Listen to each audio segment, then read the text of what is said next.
After 28 days, 10 contestants, we have one new member of the LFC. And now the LFC 2.0 is here together for the first time to give us some final thoughts on BB OTT. I am Taran Armstrong.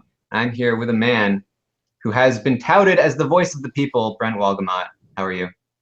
Hey, everybody. How you doing? By the way, I just want to let everybody know I have the receipts from Jason tonight, and they are many. How did you get those receipts? People have been sending them to me. I've gone to Reddit, Twitter. Reddit is a big fan of me, so they've helped me out along the way. Yes, when I say you've been touted as the voice of the people, it's really the voice of Reddit, I think. Yes, definitely. Also with me is a guy who's very used to being yelled at, so this should be a good podcast for him. Alex Kidwell. How are you doing, Alex? Yeah, I'm doing, Taran. I don't know. It's a rough time of year for a lot of people, and I feel like everywhere I look, they're taking it out on me. So what can you do? I saw your tweet about getting yelled at by some random people. So I feel like everyone's just picking on Alex.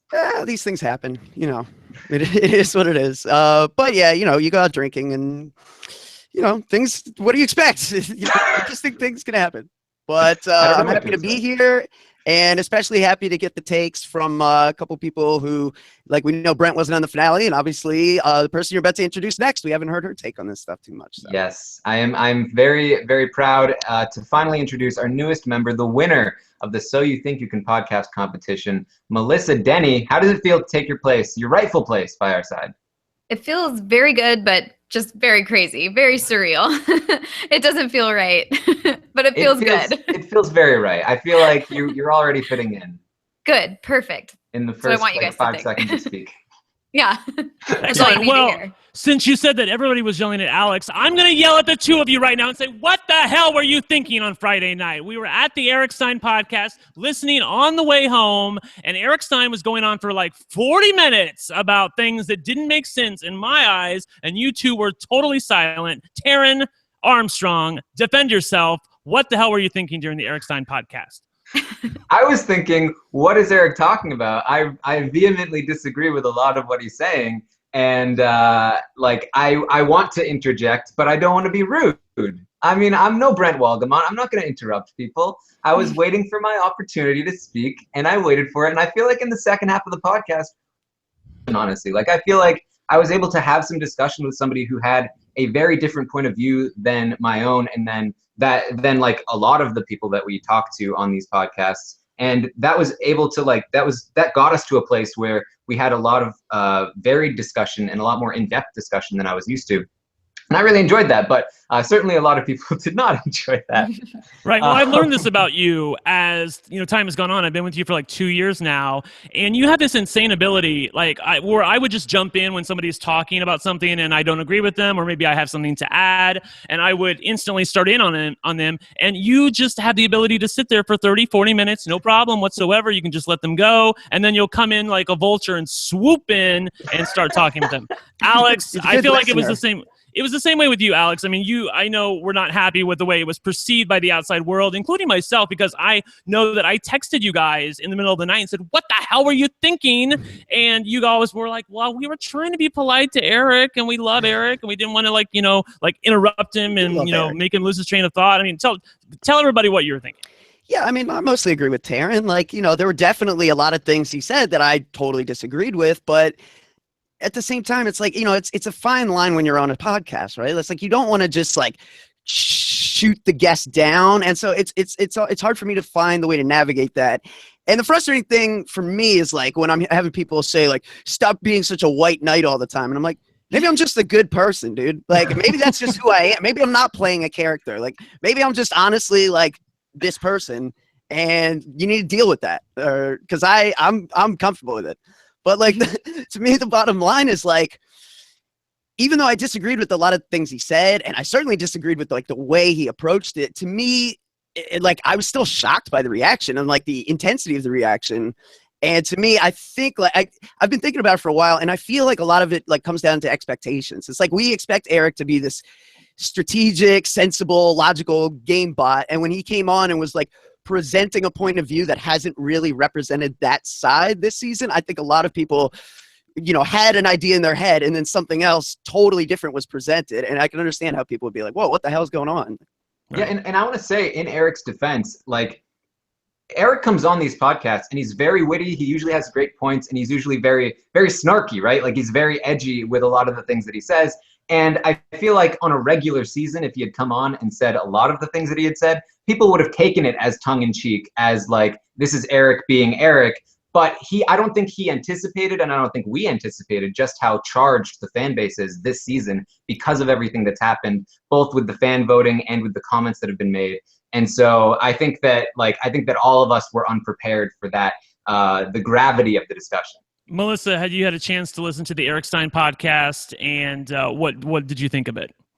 I have listened to the podcast. I still love Eric Stein, but it was a very hard podcast to listen to, just because personally I felt kind of insulted, just to start off the podcast and say that anyone who voted for Morgan is a petulant child, and that, that it's not really a vote for Morgan, it's a vote against Jason. I felt kind of insulted, because, I did vote for Morgan, and I was happy to vote for her, and I was excited when she won. I'm not anti-Jason, but I just felt like I voted for Morgan. I thought she was a great player. I voted for who I thought played the best game, and I felt kind of insulted when he didn't even take into account that people might feel that way. Right. Taran, I just want to say I love this girl already. She's going to make a great addition to the podcasting team. I just want to say, I will just put it on the table really quickly that I love Morgan. And I'm actually, I talk with her sister Alex on Twitter all the time, and they're both great people. Shelby's great people. I think most of the people on the season, not all, are great people. That being said, I'm not afraid to say that my vote was a vote against Jason. I was anti-Jason, not so much pro-Morgan, but that doesn't make my vote any less valid. I feel like, there are plenty of people in reality TV game shows that have gone to the end against somebody who they knew they could beat just because they weren't that person. In fact, if you talk to Morgan after the fact, when she was doing her interviews after she had already won, spoiler alert, she said, look, I was happy to get to the end. I was happy to get third place. Then when they announced Chrissy as third place, I was happy just with $25,000. Jason had told all of us that he was voted in by America, that was the big twist of the season. And I thought, well, how could I beat him? So, I think even she would submit that it was probably a vote either for Jason or against Jason. I think there are some people who voted for Morgan, but I think there are a lot of people who voted against Jason, and that certainly applied to me.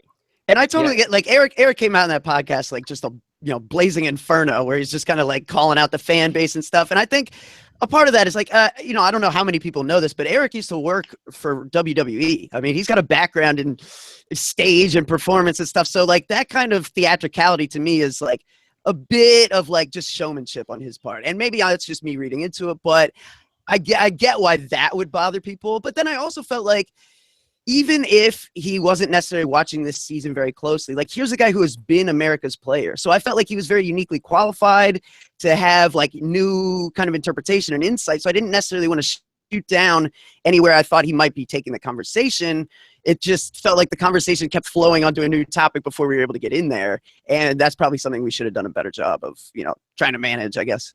Yeah, and let's face it, this is a guy who's very used to dealing with votes that came from petulant children during his season, right? Like, I will just tell you it right now. He's reliving it. Right, I know. I will just tell you guys really quickly that my main issues, and we'll get into. I do want to talk about why Jason lost, and why Morgan won a little bit more specifically. But my issues with the Eric Stein podcast were probably more from a structural point of view, and that probably relates more to what Rob and Eric were talking about, necessarily than what you guys added in the last 30 minutes of the podcast, because it was like the equivalent of burying the lead, because the whole time the storylines that they were going through were what I would call the micro storylines. It was, what did the fans who voted for Chrissy, how did they impact the vote? Justin's fan, are there any Justin fans out there who aren't Jason fans? How did they impact the vote? What did the people who are not on Reddit, who aren't on Twitter, who, maybe vote a few times a week in Taran's poll, how did they impact the vote? And I feel like all of these things were the micro storylines.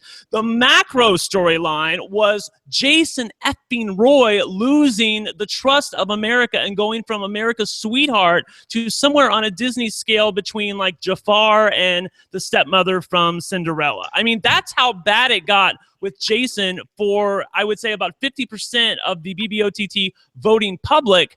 And the fact that that was really not even touched during the podcast, that was my issue with it. Well, I was begging you guys to please challenge Eric on the fact that, and Rob, who said that he thought it was just, too neat and tidy to think that that was a reason. Look, here's the thing. All of the things that Rob was talking about, Christy's fans, Justin's fans, the people who aren't on Reddit and Twitter, all of that could have flipped a win into a loss given that the votes are so close.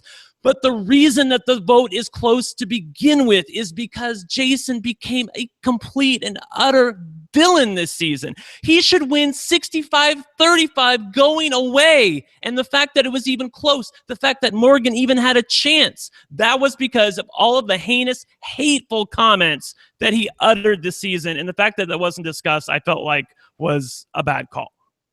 Well, I think we did discuss it, but I do want to say that. Well, you didn't. I mean, look, I'm not trying to call you out. Like, it was not in the way that I felt like. It was very like what I would call like a false equivalent. Like, well, a lot of people said hateful things this season. A lot of people said negative comments, and it was more towards the back half of the podcast when I feel like for the first 30 minutes you had lost most of the people listening, including me. Yeah, well, I think that what Rob was interested in was the vote last week, or the vote the prior week had been, Morgan was just put on the block by America. Jason was up by a wide margin in the polls. What happened in that week to flip it so dramatically? And they did talk about the comments. I know they didn't talk about it in a way that a lot of people appreciated it, but it was touched on. And I think for me, the comments and Jason's, the perception of Jason as a villain over the course of the season was something that we had been talking about over the course of the season. So that wasn't like this big shock, as opposed to this finale where all of a sudden there was a massive shift in votes. And so that's why, at least for me, like I was very like, what happened in this last week that made us such a massive shift? But before we get into this any further, I do want to say that we do have the chat room running on robhasawebsite.com.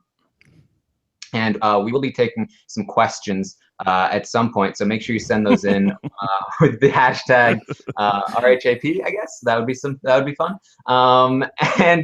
So this Jason thing and the transformation of Jason from, at the beginning of the season, we did the preseason podcast.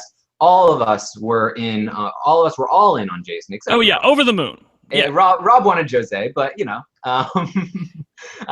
so what happened in your opinion, Brent, with Jason? He went from the feeder's sweetheart to this villain that lost a large portion of the fan base he came in with.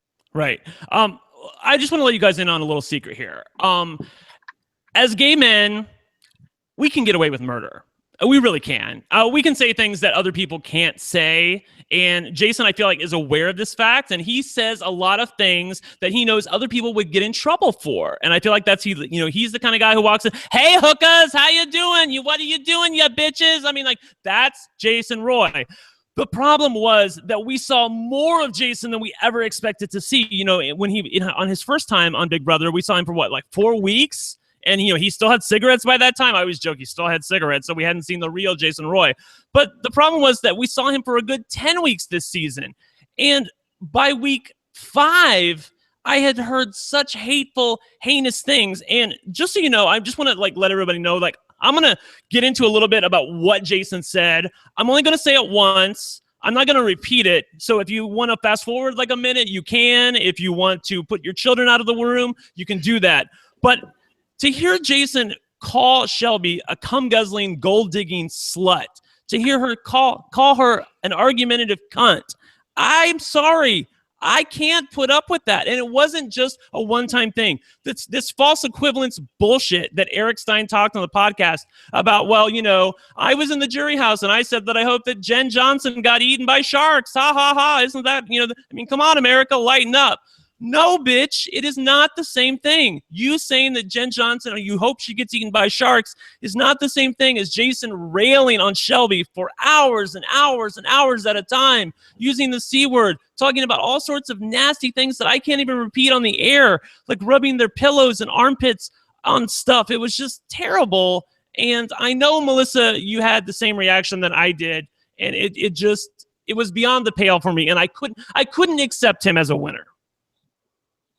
Yeah, I mean the whole shark thing, getting eaten by sharks, like that's not a real threat. Like Right. threatening to like force your dick into someone's mouth, that's a threat. Yeah. And that's something that could actually happen. I mean, obviously he was probably just saying it, but like still, like it's totally different than saying that somebody, you hope they get eaten by sharks. Like that's just like, it just pales in comparison. I mean, it's not even a comparison. So that kind of got to me when they kept like, you know, saying that it was the equivalent of that, or like, come on guys, like we say stuff all the time, like, oh, I'm going to kill him or something. But that's like, you're not actually going to kill them. That's not something you would actually do. Like it was kind of a disconnect for me on that. And it just, you know, I don't know.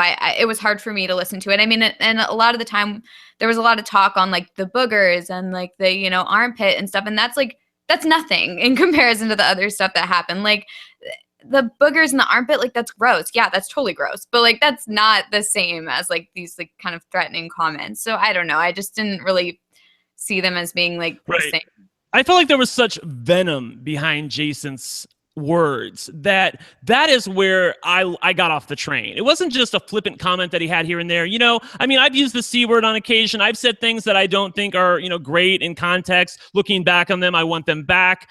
And I couldn't listen to Jason talk anymore. And like if you guys don't watch the feeds, you don't understand what we're talking about. Jason would just go on for, you know, minutes, hours at a time on Shelby, a very nice girl who we all liked. I don't know many people who didn't like Shelby unless you were a diehard Jason Roy fan. I mean, she was really, really cool. And to hear Jason, even after, like, he's off the show, okay? He's fine. He's won $25,000. He's in a restaurant with Danielle on Periscope, and he's calling Shelby, you know, she's trash. She's a trash bag. She can walk herself out of the house. You know, I wanted people to understand that this is not a joking matter, that the women and some of the men who listen to this podcast were offended that it was treated in the same way as a shark joke. And I just wanted to make sure that was clear. I want to say that I feel like I'm excited because I think I'm going to get to record a disclaimer for this podcast. Yay! Well, that's why I tried to, like, you know, like, I wanted to make sure people heard it ahead of time, and I'm not looking to say it again, but given that it's never been uttered on this podcast, I feel like we're treating it with a little bit of kid gloves. You know, we're covering this show. We're trying to be honest about it. I feel like it has to be said. This is what you're talking about when you're looking at a potential winner, and this is why many of us chose not to vote for him, including myself.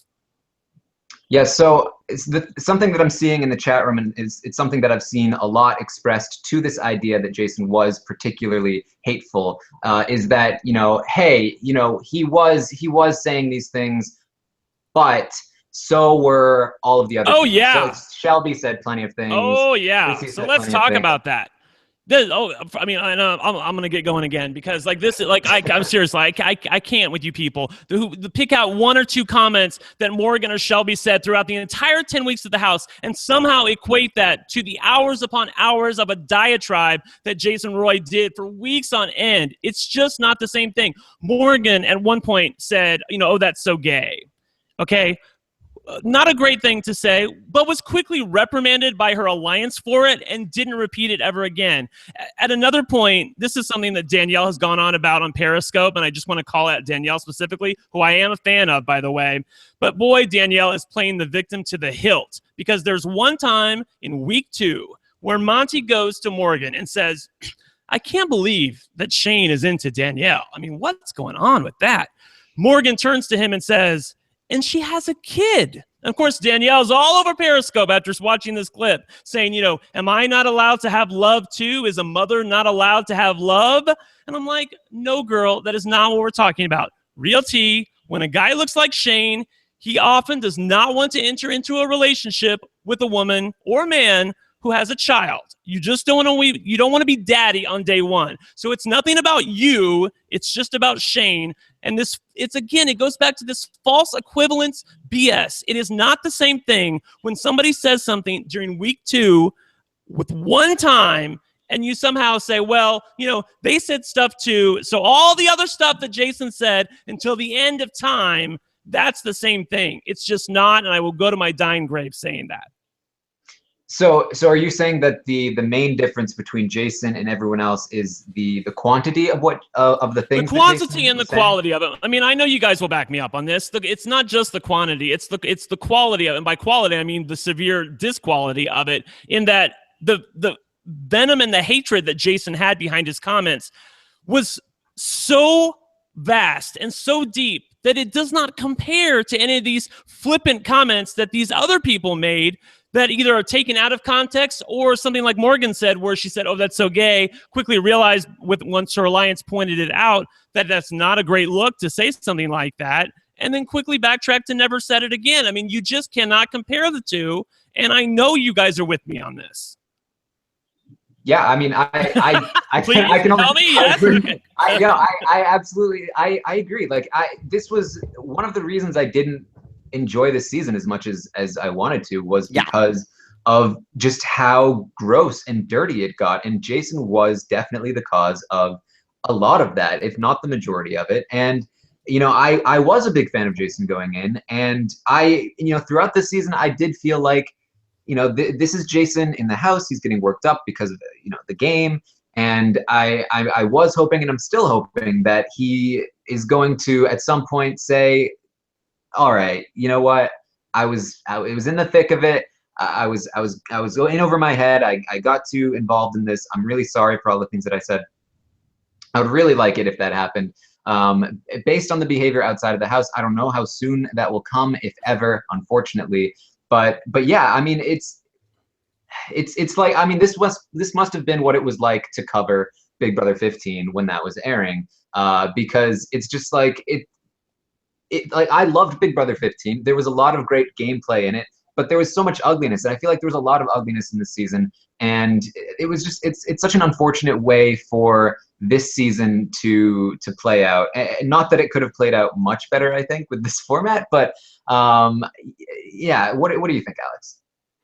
I mean, for the most part, I totally agree. Like, I think, if anything, it's been hard for me to really take a strong stance on much of anything down the stretch this season, because I felt so kind of like uninvested in the result, because to me, right, it's been so vitriolic from like so many directions that it's just kind of like it took a lot of the fun out of it for me. I mean, and that's right. That's just me personally. I'm not trying to project anything on anyone at that point. But yeah, I watch Big Brother as like a source of like as a diversion, as like something to get away from kind of the craziness of the world. And this season really just seemed to like soak all that up like some kind of pancake. So yeah, I mean, I'm not wild about the product we got, and I know a lot of people said this was like a great cast and stuff, and like it was okay. It's just I think there's a lot of people there that didn't really understand what they were doing, and that kind of didn't lead for very good strategy, in addition with the game that they ended up having to play. And then, you top that off with, I think it's harder and harder to defend people when they come out of the house, like, and certain people, certainly not everybody, but when they come out of the house and they're still saying the same thing, they haven't dropped the attitude because it's a game, which is what, I mean, I was, talking about tonight's Survivor on Twitter and how amazing I thought it was that everyone was, like just kind of cutting each other's throats and being like, good game, nice move. Like you've seen that all season on Survivor. And to me, that's just like, so classy. Like that's how it should be. Like leave it, play as hard as you can, fight to win, kill, you know what I mean? But if they get you, leave it on the field, drop it right there, tip your hat like Mike Boogie did, and move on with your life. That's what else can you do? Yeah, in many ways this season was the perfect representation of the players were a perfect representation of the fan base as well. Like it was happening everywhere. Something about the voting and probably the election, I think just really got to people during this season, both in and out of the house. And there was a lot of ugliness to it, but there was also a decent amount of good things. And there were some good things that Big Brother OTT introduced that maybe we can talk about later. I put up a poll earlier today asking people what they thought of the season overall, and we can go over that later. Melissa, what were your thoughts, or final thoughts at least, on Jason and everything that he was saying? I was a lot disappointed when he came out of the house and didn't really say like, hey guys, it's a game. Like he kind of just kept the fan base and everybody kind of going at each other and still insulting people and still saying like eat a dick or whatever. Apparently that's like his new catchphrase now. I don't know. But like, I just feel like if he had come out of the house and just been like, guys, it was a game, like everyone, you know, good game, we're out of the house now, blah, blah, blah. Like I would have been so happy. And I was kind of like expecting him to do that, but I guess I don't know why I expected that. But I just feel like, you know, I wasn't not a fan of the comments he was making this season. And I feel like, you know, that's something that, you know, needs to be addressed. And I'm glad that, you know, we're talking about it. And I'm glad that I feel like we've talked about it throughout the podcast, throughout the season. So, you know, It's good. Yeah.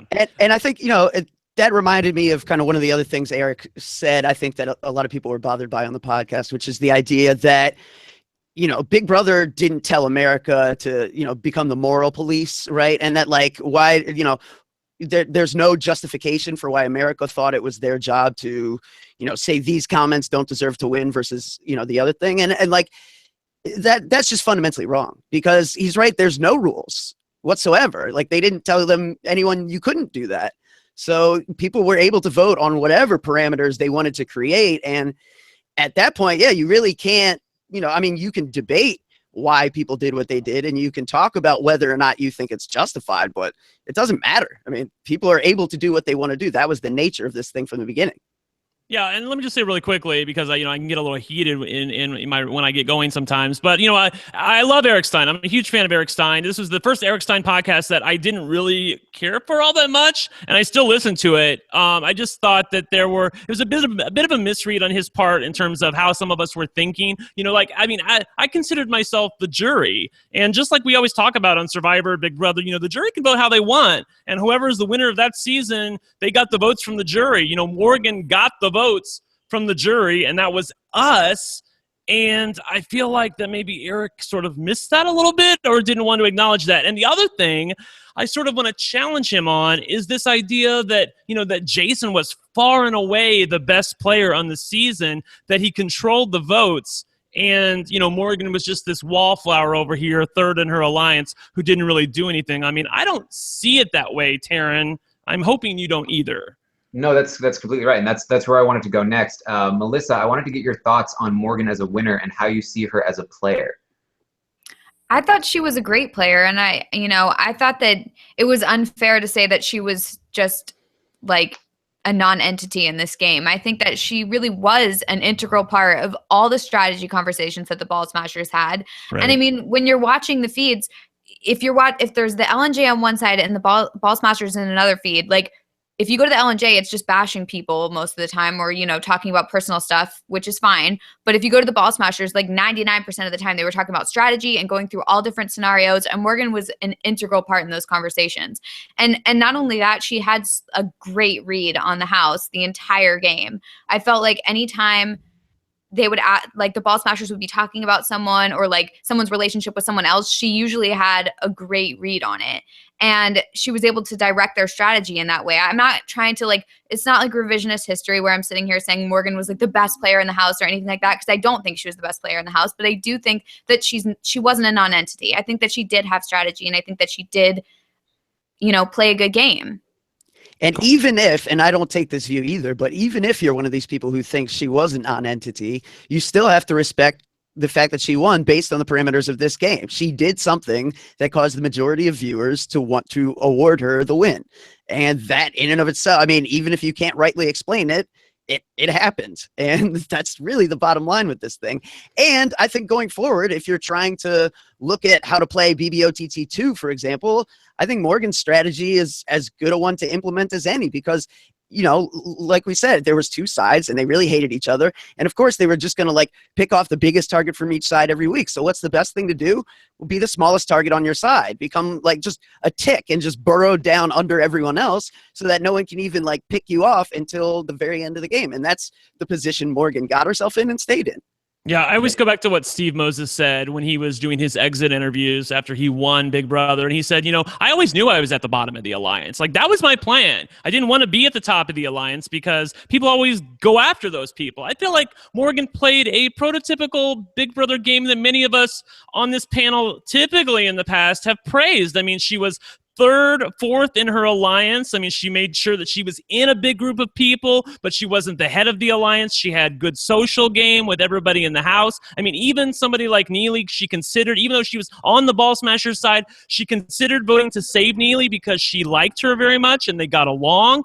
Towards the end of the game, she won competitions, and she ultimately was a likable enough presence and won enough comps to get everybody to vote for her. I mean, that sounds like a great Big Brother game to me. I don't know what everyone else is thinking, that Jason controlled everything. From my point of view, on the flip side of things, why Jason lost, I mean, Jason was voted into House by America. Jason had America holding his hand the entire time, and yet he makes big mistakes going down the line. The fake Final Five deal, I still go back to, was cruel, served no strategic purpose whatsoever. He just did it because it was fun. The other thing he did was, you know, if you want to say that Jason controlled the votes, I'll challenge you on that, but let's go with that idea for a second. Jason controls the votes. He makes the horrendous mistake of voting out Alex in the first part of the double eviction, rather than Morgan, knowing that Morgan is eligible for the care package under the assumption that nobody likes Morgan anyway and no one will ever vote for her to give her the care package. I mean, that needs to be taken to task if you're evaluating. If you want to evaluate Jason on a gameplay level,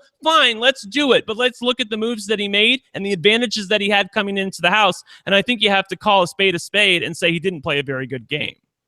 Yeah, and you know, I've sort of been beating this drum for a while, but I was saying before the finale, like, whoever wins is going to be the person that probably played the best game. And we really need to look at this game as something that is different than regular Big Brother. You know, I think that a lot of the reason why people latched onto Jason as the better player is because they saw him as the one that made the most moves and had the most quote unquote control during the game. And that may or may not be true, but that's not necessarily what's going to get you success in Big Brother OTT. When we look at what's successful in this game, we only really have one season to judge it on, and we have Morgan, who played very well, I think, in this game. And like, looking back, this isn't something that I was totally able to recognize throughout the season, but it is something that I can look back on and say, wow, this was something that really did a lot to get Morgan as far as she did and to get her the win.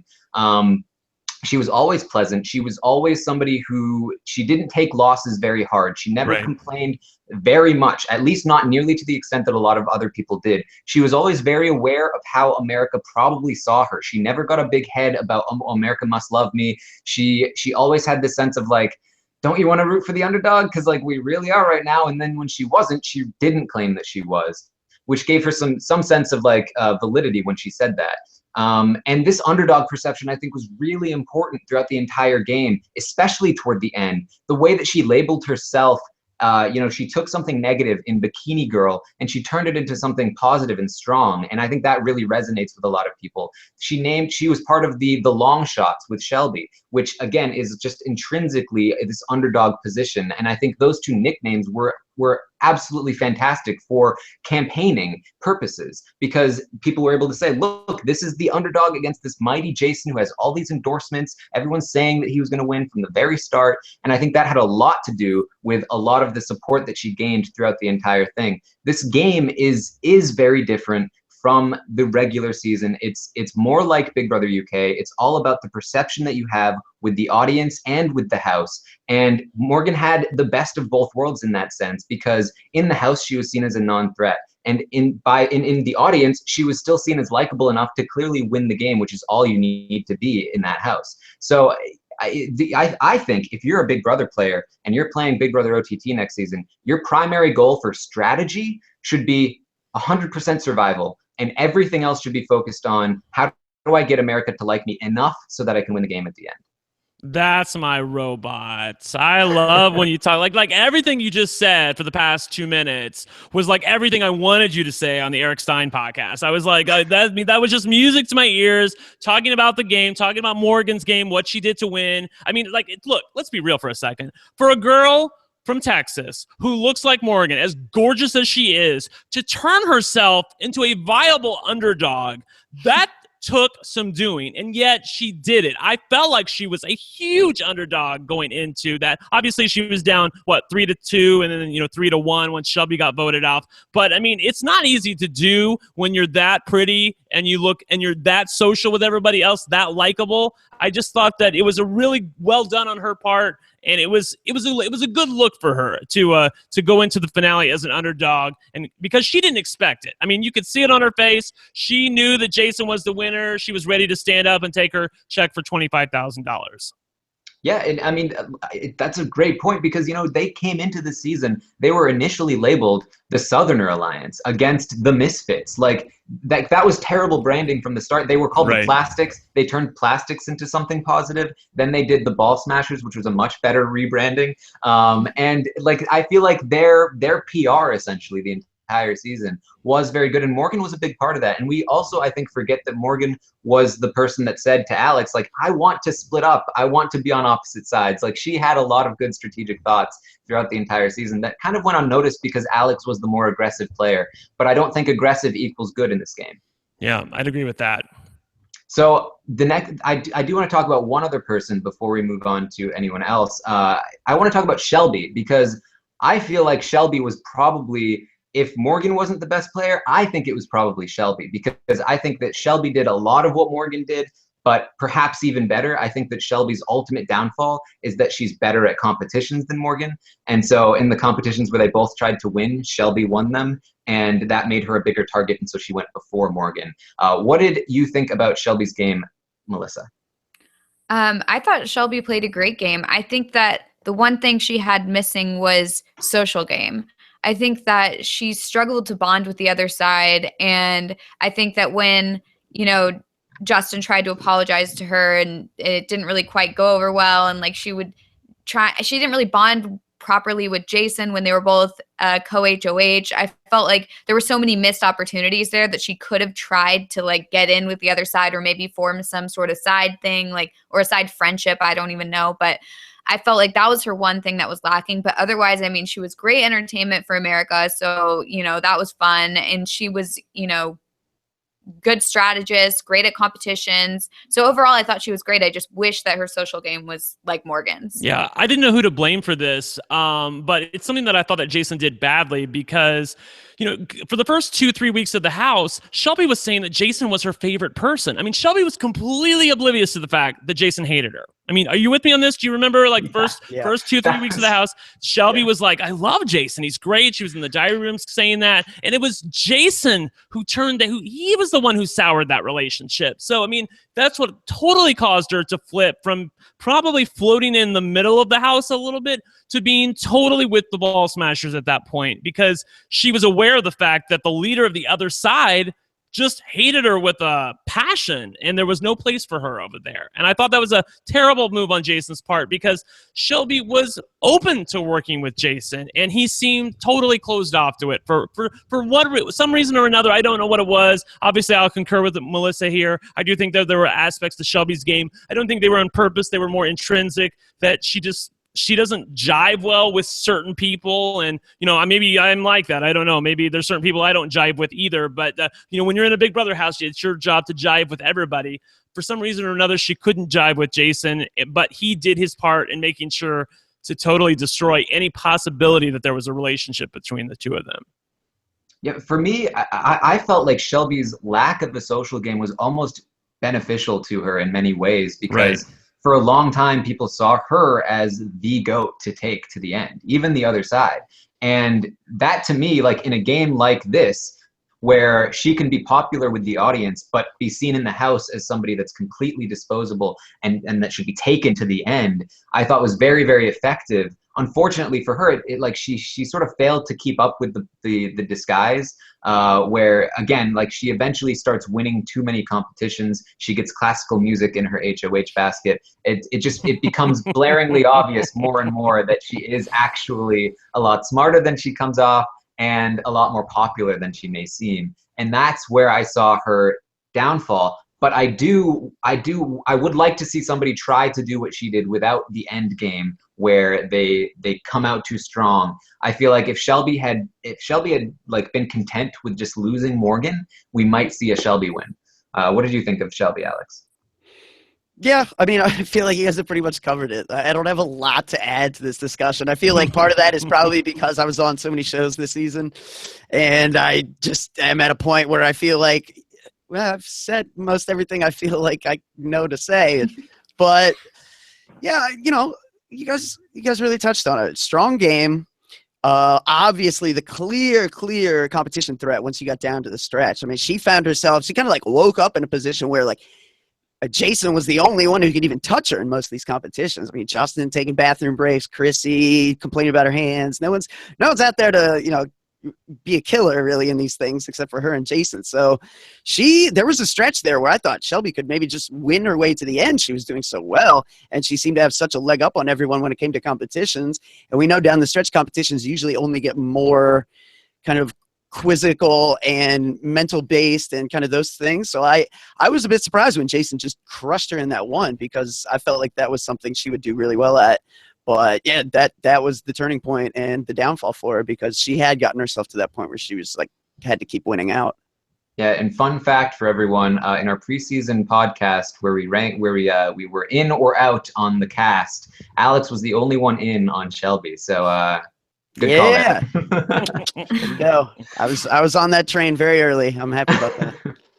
It's so funny watching. I remember watching the ratings for Shelby. Like, Shelby was somewhere down towards the bottom for like the first week, and then once everybody got to know her, like she shot up to like number 3, and then number 2, and then obviously number 1. I mean, like everybody just fell in love with that girl. That was another miscalculation that Jason made. I mean, he was ranting for I don't know for how long after Neely was nominated by America, all these hateful things about Shelby. I'm not going to repeat everything again, but you guys know the kind of language he was using, and it went on for a good 45 minutes, and he just, again, total miscalculation. I mean, you have to be able to step outside yourself, I feel like, in the game and look at things from an objective point of view and think, there's a possibility that America may actually like this girl, and maybe I shouldn't be so hard on her. And his inability to do that was another part of his downfall. Yeah, I was shocked when he kept saying, like, what is America thinking? Like, right? Every time, like, Shelby would get something, it's like, okay, there's only so many times you can say that. Now just start thinking, okay, what is America thinking? Like, let me, get this thing fixed in my head and figure it out. Because it's like, how can you not realize that maybe America does like Shelby? He can't just keep questioning it. Right. I feel like, yeah. Go ahead, Taran, sorry. Well, I just wanted to, I think that the thing that we really, one of the good points that we landed on in the Eric podcast was that I do think it was the moment that turned for Jason was that moment where Shelby was not nominated that first time, and he was in the bedroom, and he was saying those things like, what is it? Why are is you Shelby thinking? This doesn't make any sense. And at the time I thought that was just like an outburst, but it got worse from there. Like he fell down some hole that I think he never really got out of. Right. America, what are you watching? Right. If that had been it, and there'd just been a few more other times, like I would have understood. Like he was really hoping that Shelby was going to be the nominee that week. Neely was the nominee. He was really close to Neely. He was upset that she was nominated. He probably, feels betrayed by America because he was voted in by America, and then we put up Neely. So he wants to take it out on somebody. I get that part. But then when he didn't stop and he continued on that path for the other 6 weeks, that's where I feel like he lost at least 50.1% of the voting public. Yeah, so the last person I want to touch on briefly is Danielle. I know, Brent, you said you were a fan of Danielle. What did you think of Danielle's game as a whole? Do you think that she played a good game? Do you think that she played a successful game that maybe could be replicated? If you're a player who's looking to play in BB OTT 2, should you look at Danielle as some sort of template for how you should play the game? No, it's a very loose template. Obviously, I'm a fan of the comp queens, Alex from this season, and Danielle. I both had a hankering for, because I love girls that can go out there and just get it done. Women that can go out there and get it done. They don't need anybody to carry them to the end. They know how to do it themselves. The one thing I will say about Danielle that I didn't love the fact that she was so willing to lay down her sword there at the end. She was totally fine with Jason, moving on to the final 5, and she was going out in 6th place, and she was totally cool with that. She was like, Jason deserves it. I'm rooting for him. I feel like you have to be a lot more selfish if you want to use this as a template. I mean, if you're going to use Danielle as a template to be in the game, you need to make sure that you're in it to win it. I mean, nobody else deserves the money more than you. That's the whole premise of reality TV game shows. You have to be willing to go for the big bucks, to go for the big move. I mean, if you're not there for that, then why are you there? You know, you're not there to make somebody else's dream come true. You're there to make your dream come true. And that's the only, well, I should say the only, that was one of the few problems I had with Danielle. Obviously, when Jason got going on some of his tirades, Danielle was right there with him, said some things that I will not repeat that were a bit untoward, and they were beyond the pale, and I think she would like some of them back. I would hope that she would like some of them back. Maybe she doesn't. I don't know. But that wasn't a good look. But beyond that, I feel like the good parts of her game, which were the ability to connect with a small group of people, be loyal to them, not necessarily be at the top of the totem pole, but I think what happened was when she won HOH, and correct me if I'm wrong, didn't she win veto the same week that she won HOH? Mm-hmm. Did that happen? I can't remember. Yeah, okay, that cool. was a haunted house one, right? Okay, yes, exactly. I mean, when you do that, you just put a giant bullseye on yourself. That's actually comes to my other point that I wanted to make, which was, you know, Danielle did this, and Alex also did this, and Shelby did this. Winning HOH and veto, I feel like is such a bad play. Unless you absolutely have to as HOH, I feel like you should not try to win veto when you're the head of household, because it just puts the biggest bullseye on your back. Melissa, are you with me on this, or do you think that it just can't be avoided? I think that in this particular situation with BBOTT, where the HOH, their like allies basically went home anytime you were HOH, being HOH was a detriment. I think that it sometimes was beneficial to win veto. When in a normal season, it's just giving you maybe too much power when you don't need it because you're already safe. But in this case, like, you're almost guaranteed your ally is going to go home if you're HOH, so you might as well win the veto as well. Yeah. And Alec, what did you think of Danielle and her game? Are you with me that you liked parts of it, or were you not impressed? Yeah, no, sure. I mean, there was times where I thought what she was doing. Here's the thing about Danielle's game. I thought at times what she was doing was really impressive, but not for her, for someone else. Right. Like it was really good if what she was doing ended up like the end goal, I feel like, was lost on her a lot of times. Like, for example, week one, she's doing all this work, you know, to save people that aren't her, and she's on the block. Like, that's just fundamentally bad Big Brother logic. Even if you're trying to protect your allies, you got to lay low if you're on the block. That's just something you have to do. You can't be putting yourself forward as the face of that rebellion. And honestly, if it wasn't for America flipping and Scott, you know, deciding to flip, that she's in real trouble that week, and really shouldn't have been, because she was always supposed to be a pawn in that spot until she started making waves. And I thought, again, like kind of in week two, like I feel like she burned a lot of capital in the game really quickly. And then people didn't necessarily want to communicate with her. And then she's like, well, why doesn't anyone want to play with me? And I just, she did a lot very early. And then down the stretch, it was a little disappointing to think like, oh, this was the girl that was trying so hard early on. And now she seems like resigned to sixth place. And I wish I would have seen more from her in that respect. But certainly, you know, she is responsible for some of those things. Like, certain people changed their votes because Danielle wanted them to. And that can't be overlooked. Cool. Yeah, I think what it comes down to is that Danielle was playing a team game, and so was Chrissy to a large extent. And you know, that's not what Big Brother is. It's not even what Big Brother OTT is. And you know, if Jason is to be credited for anything, it is how loyal he got Danielle and Chrissy, and even to some extent Justin, to be to him. But again, there's this sort of checks and balances system with this game where I feel like, despite the fact that those people were so loyal to them, people didn't like watching them be that loyal to him. So the capital it bought him in the game might have cost him a little with some of the audience, because nobody wants to see Boston Rob on Redemption Island. But moving on, I want to talk about the Big Brother OTT as a whole. We talked a little bit about this last Friday, but I saw a post on Reddit that had somebody who claimed that he had spoken to somebody who works at All Access, and they said that they were disappointed with the numbers that they were receiving throughout Big Brother OTT. And I don't know how tied that is to Big Brother Over the Top, but it seemed like a negative tone that they seemed to have with it. And we know, you know, what Eric said, I thought was a very good point, which is that if Big Brother Over the Top was a huge success, you feel like they'd be talking about it, right? Like they'd be shouting it from the rooftops. Wow, what amazing numbers we got for this show. What great number of subscribers we have for Big Brother All Access.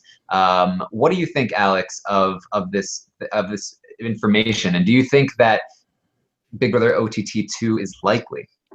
Yeah, I was thinking this for a while, and then Eric kind of put words to the thoughts that I've been having in that respect. Where, yeah, absolutely. I mean, CBS has always been very, kind of secretive with a lot of their voting information, a lot of this kinds of stuff. But we do know that they love to promote, things that are ratings based when they do particularly well. There's no reason to me why I think if they had good results to show, they wouldn't be showing them. So I think, yeah, that's probably very telling.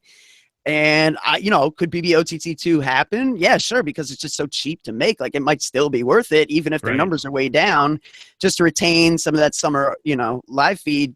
3 months of $7 per person might just be enough, to make it worth their while, given what they actually spent on this thing. So it's interesting. I could see it going either way.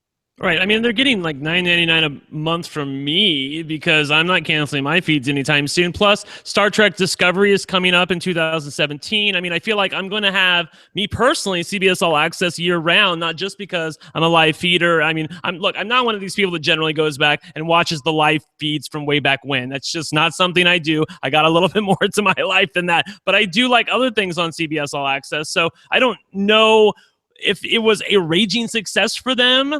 If it wasn't, I feel like they only have themselves to blame for part of that. But on the other side of the coin, I feel like that as Alex pointed out, it's a cheap enough show to do where you don't have any overhead for that matter as far as like a cast goes, except for the stipend you give them every week, which is, let's be honest, not that much, and a prize at the end that's half as much as what the normal one is. I mean, this show is a fraction, and the set's already built. There's no construction. I mean, it's just. It's a penny to produce. So I can't imagine that we wouldn't see it back. If we do see it back, the one thing I will say, and I was a fan of America's involvement for the most part this season, but given how many, Melissa talked about this, and it's a good point. You're HOH, and you maybe think it's not such a great idea to win the veto because you don't want to draw a big target on yourself. On the other hand, you have to win the veto. Otherwise, somebody from your own alliance is going to go home on your HOH. So I feel like, look, I'm okay with the care packages. I'm okay with America having an eviction vote. I'm okay with America voting for the have-nots. But take away, please, America's nomination. That is the one thing that changes this thing from what I would deem as regular Big Brother into Big Brother on steroids, and not in a good way. It just, there's no point in being HOH if you can't control who goes home. Look, a twist every now and then is fun. Care packages are fun. I'm cool with that. I mean, obviously, I know we wouldn't like them, but if we're stuck with them, that's fine. But the American nomination has to go away in order for this game to be successful. If America's nomination wasn't there, I feel like this game could have been really fun. Have America voting. You have to contend with America voting. You have to get to know America's wants and needs. I get that. But to give America a nominee and a vote, I feel like that's too much power. Yeah, I mean, to be honest, I feel like what were they thinking? Like, coming out of BB15, where the MVP was like so clearly a disaster. I think for everyone's sake, like, even if you were an Alyssa fan, it was pretty obvious that the MVP was not like a fair, dynamic in the game. Like, it was clearly, one-sided and awful in so many ways, and screwed up HOHs left and right. So yeah, I mean, if you're a fan of regular Big Brother, I feel like you would want that element removed. And I also, again, like, I'm just wondering, like, did they bring this back so we would ask for like the Battle of the Block back? Because this is worse. This is definitely worse. Like, I hated the Battle of the Block, but this is a way to make me want it back. I mean, in the same way that, like, Coca-Cola like made terrible Coke for a while and then made Coke Classic, and everyone's like, oh, this is so good. Like, I mean, I can see that. Yeah, I feel like a lot of the time, like, it wouldn't even matter what strategy talk was going on or what, new revelation was happening, because I would just be thinking in my own mind, like, okay, yeah, well, this won't matter anyway when America nominates so-and-so. It was just kind of like, it kind of negated any sort of like power that like a strategy talk might have, or like a new alliance might have, because it was like, yeah, well, we're just going to get rid of this alliance anyway. It was kind of ruined it. Right. I agree. Go ahead, Terrence. I think that the producers are, what they're trying to do, especially like with Battle of the Block, with having the competition, like a competition every episode that matters. I think what they're trying to do is they're trying to look in the short term, and they're trying to say, well, people don't like it when somebody wins HOH and the outcome is obvious from the outset, like right from when they win HOH, we know that it's one of like 3 people that are going home. So let's make it interesting. Let's make there be something interesting every week where there's potentially somebody else that can go up and somebody from the other side that can go home. And like, I understand that impulse, but I think that they need to recognize that it really ruins a lot of the gameplay, and it messes with the formula too much to try and introduce that. I think there are other ways that they can inject some excitement, and it doesn't have to be by messing with the gameplay. It can be by messing with them and their personal lives in the house, or like punishment. Like, we've talked about this, extensively, but I definitely agree that the America's nomination it has to go if we want to see an interesting game. And one more thing, you mentioned the Star Trek Online thing. I'm very upset about this. Brian Fuller, I heard, is out. He's departed from the Star Trek thing. This is a deep pull for people that don't know Star Trek, Taran. But yes, I'm with you. Being built on quicksand as we speak. It's absurd. Right? It's absurd. Okay. I mentioned earlier that I did a poll. I asked. Yes, let's talk about your poll, bitch. Yes, let's talk about your poll, because this is the other part that we had problems with on Reddit. So I know Melissa's with me on this. Okay, your poll, as fabulous as it is, okay, when you're taking a poll during week 8. Week 9, when we don't know who is going to be in the final 3, and you're saying, well, what would you do if it's Morgan against Jason against Chrissy, or if it's Justin against Jason against Chrissy? Those are all hypotheticals. There's no passion behind that. It's like, sure. I mean, I guess I'd vote for this. But once the situation became crystallized, once I knew who it was, that's when I feel like the vote was galvanized. That's when people were like, okay, now that we know it's Morgan versus Jason for all intents and purposes, we're going to vote for Morgan. And up until that point, I never really felt that. So that's where I feel like if you're looking for why was there a 16-point swing in your poll? That's where it was. It was that one of them was a possibility. The other thing was an absolute. And you just can't, it was like comparing apples and oranges. Well, I totally understand. Like, I never claimed that my poll was, was like untouchable. Like, there wasn't any. It's very polished, Paul. Come on.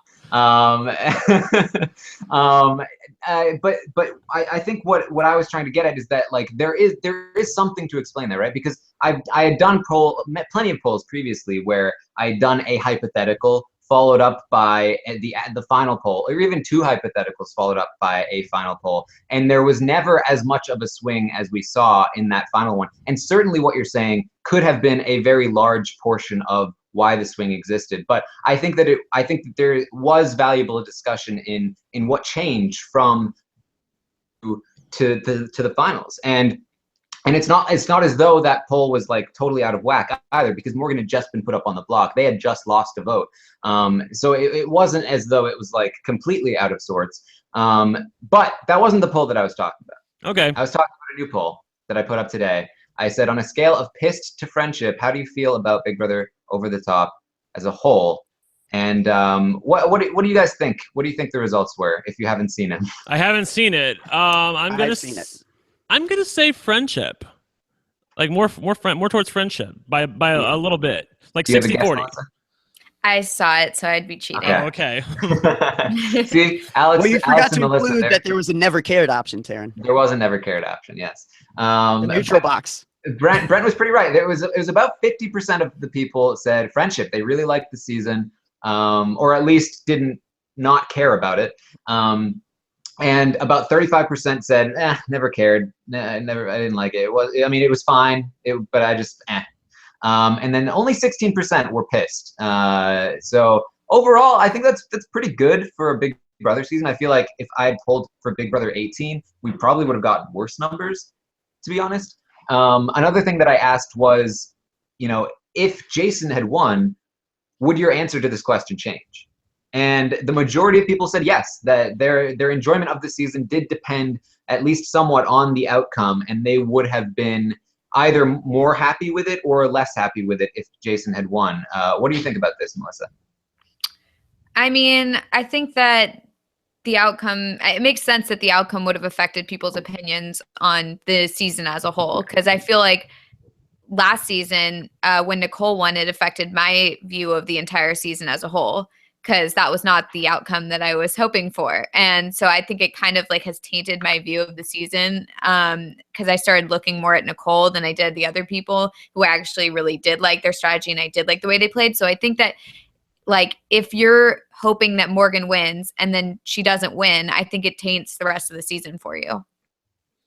Yeah, I would say it would probably taint the rest of the season for me now that I know the results. I mean, like, I never thought that Morgan could win in the first place. Like, I was convinced that somehow, some way, the producers were going to get the result that I thought they wanted, which was Jason winning Big Brother. And I know you guys are with me on that. I mean, we all thought, you know, I thought maybe there was a chance Morgan could win, but I really did not entertain the fact that, you know, and I don't know, you know, look, how should I say this politely? Like, you vote for stuff, and then, you know, like there's in the fine print, it says the producers can eliminate votes if like they come from some fake IP address or what. So they can eliminate votes wherever they want. And you're like, I'm just thinking that they're not going to accept for one reason or another. I think they want their fanboy to win. I think they want Jason to win. They don't want Morgan to win, who nobody had really heard of coming into the season. But then she up and did. And it was like, oh my gosh, I love it. And now, like, it's been a week since then, and I have not come down from the schadenfreude. Like, I love the fact that they're also miserable on that side. It's fabulous. I love watching their periscopes. They're also bitter, and it just fills me with joy. It turns my icy little gay heart to, it grows a few sizes this Christmas season, I must tell you. Okay, well, speaking of the periscopes, this is something I have not been following very closely, the social media of the players, but I know that you have, Brent. Yes. Can you give us a brief overview of what's going on with this? Well, I mean, first of all, Danielle introduced Jason as the true winner of Big Brother. Girl, I got news for you. That's not what the check says. Jason was just more of himself. I mean, look, not just the Periscope, but if you watch Jason's interview with CBS after the fact, if you watch his interview with Big Jeff, Davon got to Jason right away, and it's clear she told him, look, you lost because of your mouth. And he doesn't understand the fact that what he said was beyond the pale. He's like, you know what, everybody just needs to get a sense of humor out there. Obviously, I don't know their social security numbers. I don't have the ability to erase them. He threatened at one point to erase all their social security numbers to make their life a living hell. And, you know, I think what he misses is what he said earlier. A year ago I'm prepared as I always am for a podcast, and I was very prepared for this one because I knew people wanted to hear from me. So I went back and watched Jason on the block with Spencer and McCrae. And on that podcast, he was saying, you know, America sees everything and they're judging everything all the time. Okay. And then he goes on to the CBS interview and says, well, America doesn't see everything. That we should have had a jury. America's missing stuff. They don't understand the real context of what I was saying. So he's talking out of both sides of his mouth. He's just mad that he lost, and he's really not making sense at this point because America did see everything, and we didn't like what we saw. As far as his Periscope with Danielle, just more of the same old jamboree stuff. It's just the same bitching, the same moaning, the same hate mongering, but it's outside the house. It's not inside the house. So I don't really care to hear about any of these people anymore. All right. Well, we do have some questions that we can get to now. Yes, my Twitter's blowing up, but yes. Really quickly, and not to backtrack, but I thought of this. You know, we were talking earlier about how we didn't like the America's nominee, and Taran, you talked about how there's better ways to do it, and yeah, I agree. Like fundamentally, the problem with it is it's just lazy, right? It's a lazy way to just try to mix things up, and then you look like. If people ever watch Big Brother Canada or BBUK, like they do implement some really inventive, creative things to just try to stir things up that don't alter gameplay or anything. And I propose to you guys, and I want to just like put it on record, that we need to bring back the puppets from Big Brother Canada 2. I want a whole week of people having to do their social game through puppets. Like that needs to be #1 on somebody's list. And if it's not, then give me their job because they're doing it wrong.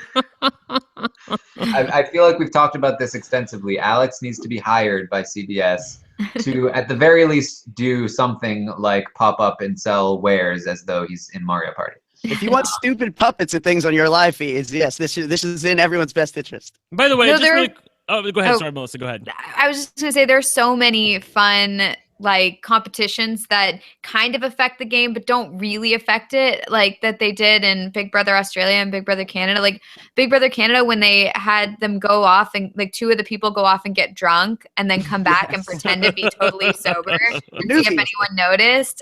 And then there was in Australia when they bring in the loved ones and they have to freeze and they can't move when their loved ones are like walking around them and they're like crying and stuff. It's like very emotional and very exciting. I think that stuff like that is just super fun. They should do more. Yeah, and it's not that hard. You have plenty of examples from other countries. I mean, you can come up with your own stuff if you want.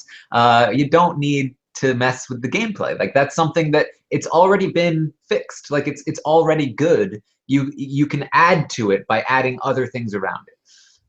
But I've been staring at Edward Morris's name for a while, so I will get to his question. He asks, who would be a less confrontational person to put in a BBOTT 2? And I don't know who the options are, but maybe well, let's maybe talk about us. it.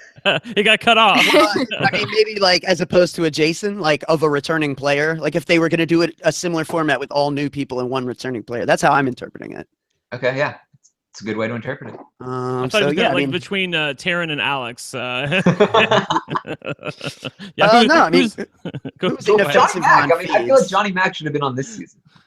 Yeah. I mean, there's a lot of people who would be inoffensive. I think the problem is like, you know, with the fans, how thrilled would the fans be to see like, you know, Jacosta's a sweet lady, but how much do people want that? You know what I mean? Like, so yeah, you've got to find this. It's a tricky balance. You've got to find, obviously Jason wasn't in the house very long last time. So like this side of Jason didn't come out so much. So they didn't necessarily, I'm sure they didn't predict all this, but you just kind of work with what you know and what you have. And, you know, I mean, if anything, I just think this is, you know, the moment where people need to make peace with the fact that Frankie is going to be an all-star. I mean, this is them using Jason to get him out of the way so that casting slot goes to Frankie. Right. When you guys said, if you guys don't see that, come on, get with me. Rob was saying on the show with Eric that, you know, that he thinks that Jason would come back for Big Brother. I'm like, they're not going to touch this boy with a 10-foot pole. What are you smoking something? Like, I mean, there's no way, given the other options that they have for his archetype, there's no way they're bringing him back. I'm telling you, he's done. He did $25,000,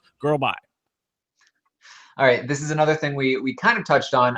Tyson Apostle asks, how much of a role was Morgan's self-branding with her Bikini Girl Out bathtub sessions play in her win? Melissa, what do you think?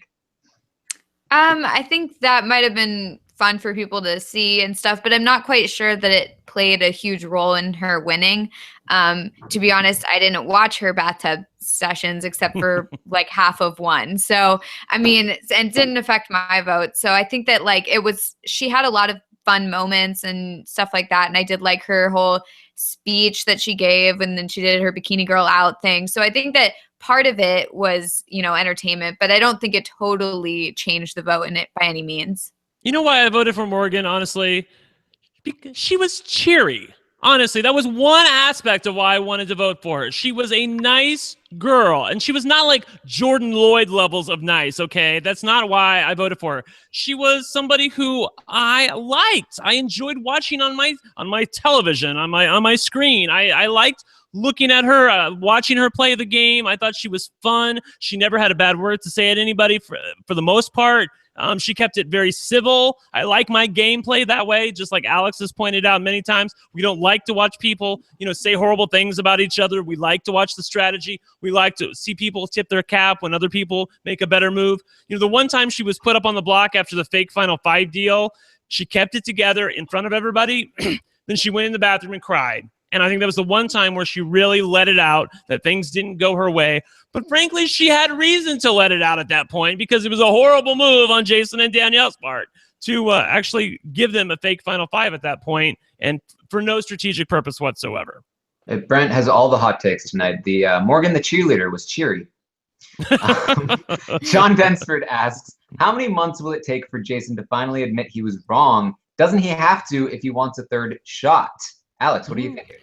Well, yeah, I mean, I think we talked about it a little bit, that I don't know that, you know, certainly I don't think he's at a point now to, you know, want to accept other people's version of events, because that's, you know, that's not easy to do right now, I don't think. And, you know, it's just, I think it remains to be seen how much time will play a factor in that. I mean, I'm sure it'll play some role, but it's also possible that he'll just, you know, chalk this one up like I was robbed and that's that. And if he does that, I mean, I don't think it's that surprising. I think, you know, it's easy again. And like, I don't want to, you know, make light of anything he said, but I did appreciate Eric's point about how anyone on 2-3 months of live feeds would say things that they, you know, especially in that high pressure context, would say stuff they're probably not proud of. And I'm confident I would, you know what I mean? Because that's just the way the game kind of breaks you down, and where you have nothing to do and all that stuff. And I'm sure I wouldn't, you know, be as vitriolic and as mean and, you know, get into what Jason did. But I do also just think it's important to point out that it's tough for people to, you know, go into that experience and come out and just like have a clear head about what just happened to them, because it's a crazy, unique experience that even us talking about it don't fully understand and appreciate, because there's just so much time where they're sitting there doing absolutely nothing that just drives you crazy. And like, I think Jason's biggest problem, and we talked about that moment on feeds where he starts kind of yelling about Shelby, is that this was a game where America had so much control that you couldn't question why they were doing things. You just had to accept what was and think about what can I do from here. And I think that really is where he got into his own head about like, why would America do this? And the bottom line, dude, is it doesn't matter. In that moment, you just have to be like, well, that's something that should change my perspective moving forward. And maybe I should try to get closer to Shelby. Like that's the only way you can frame it for success moving forward. And I think that's the moment where, like we said, he started to go down a rabbit hole a little bit. What about this idea? idea? I think that sorry. I just think that the one like issue with that I have with that argument, that's like, well, people are going to say things that they regret, like, or that they, you know, that they don't mean to say, it's high pressure cooker situation, you know, that sort of thing. Like, is that he didn't then come out of the house and apologize or say like, I said some stuff I regret. Like if he had come out of the house and been like, you know what, guys, like it's a pressure cooker, I said some things that I didn't mean or whatever, you know, then I'd be like, you know what, like, okay, like, I get it. It's a high pressure situation. Obviously, we don't like the stuff he said, but like he's apologized. Let's move on. But he instead was like, I'm going to say what I want to say. This is me, you know? And it's like, I don't know. Like clearly he doesn't regret it. He was blaming us. You know, he came out of the house and said, you all just need to get a sense of humor. You all don't know, you know, you need to get to know me before you judge me. It was always about us. It was never about him, Alex. Yeah. And that's, you know, that's the thing where I talk about like he was framing all wrong. And, you know, probably for a month or 2 months now, he's been looking at this game all the wrong way. And I think, like thinking America's doing something wrong when by default, the rules of this game is that America's always right, dude. So that's something you just have to accept if you're going to find success in this thing. I think you have to play with America. The moment you start reacting negatively to what America's doing, I think you're putting yourself in a position where you're no longer playing your best game. Let me just say, I just have a tweet I want to read really quickly, because this is what I'm getting a lot on my Twitter, and so this one kind of sums it up. It's from Resdane. It says, Brent, you got sadistic pleasure in spreading the venom about Jason Roy. Talk about Shelby wishing cancer on others. Okay, for the first part of your tweet, I got sadistic pleasure in spreading the venom about Jason Roy. What do you mean? You mean telling the truth about Jason? You mean talking about what he actually said? I feel like we're talking about Donald Trump. Like, you think, like, so it's bad that I used facts in talking about exactly what this person said. That's what you have a problem with, okay? Second of all, as far as Shelby wishing cancer on others, this is like what we talked about before. This is this weird false equivalence where you can pick out one thing that somebody said from week 4, a flippant comment, and equate it to this mountain of evidence on the other side. If I have to explain to you that it's not the same thing, then you have worse problems than any of the people in the BBOTT house. Ugh. I want to start a new segment. Go ahead. Yes. Brent argues with Twitter. Yes. I do want to quickly ask, what about this idea that Jason has to apologize in order to get back on the show? Do you think that CBS cares about the things that he said? Or do you think that they would feel fine inviting him back even if he doesn't apologize? I'm sorry, I have to stop you right there. I even if he apologizes, I don't know. If he wants any shot, I feel like he has to apologize and acknowledge it. Can you imagine the shitstorm that would happen if this was on regular Big Brother, all in the feeds all the time, him going on saying all these horribly misogynistic things about Shelby and the other girls?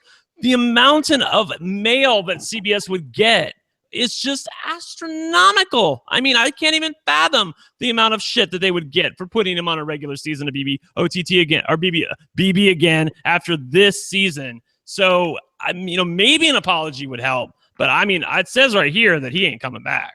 Yeah, I think it was, a conscious choice in many ways that Jason be like the representative, right? Like he was cast as as a super fan. I mean, as a member of the gay community. I mean, he's someone that we always talk about needing to see more of, in many levels when it comes to Big Brother casting. So I get what the logic was behind putting him in there. And he's also not someone who went really deep. So he's not necessarily going to be perceived as a strategic threat and these other things. So it was like a reasonable, I think, move. But yeah, ultimately, it's just, I think now more than ever, CBS going forward is going to be looking for people who can be a good face of the franchise, so to speak, because the franchise has seen some ugly times in recent years. And I think they must be conscious of how that probably affects the brand going forward. I mean, if there's too many seasons where just negativity and bad feelings are left, they're going to lose. They're going to lose people. I mean, especially with Survivor being so good. So, Right. People can just easily move on to other things. So yeah, I think that's something that is going to be, if it's not already part of the conversation regarding who do we bring back, I think it will be. I wanted to ask really quickly, Melissa, what you thought, because we sort of touched on this and then we sort of went away with it. Like, as far as Jason, Eric said that Jason controlled the votes, and I totally dismissed that. I mean, I can see he controlled like the Scott vote when Scott went home. Jason was the one who flipped it to Scott, to Danielle and said, they're serving Scott up on a platter. We really need to take him out. And Danielle went along with that when, before that, she was not really entertaining Scott as a possibility for eviction. And then obviously the Danielle eviction. Jason obviously had warm enough relationships with his side of the house where he got everyone to target Danielle. Getting Jason out, there really wasn't any permutation that you could use to get Jason out of the house at that point. I think in any scenario, he probably stays. Other than those two votes, I don't think that Jason controlled anything. It was either Danielle doing something or his alliance doing something or him depending on America to do something. But I don't think Jason controlled squat. What do you guys think? I want to know Melissa specifically. I don't think that he really controlled the votes or anything like that. I think that the main thing that he was able to do was keep his alliance together and united against a common enemy.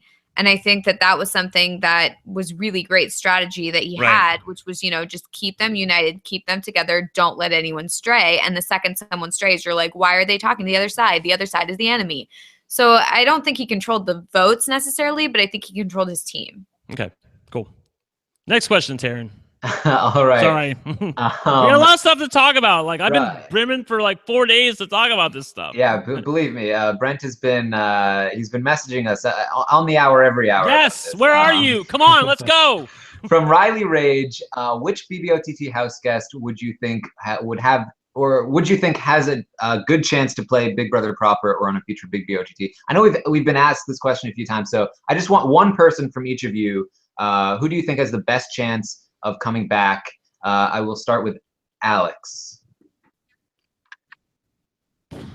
Okay. It depends. Like if they're really gearing up to do an All-Stars, then maybe not this person. But I feel like they've really demonstrated recency bias and stuff. I feel like maybe a Paul.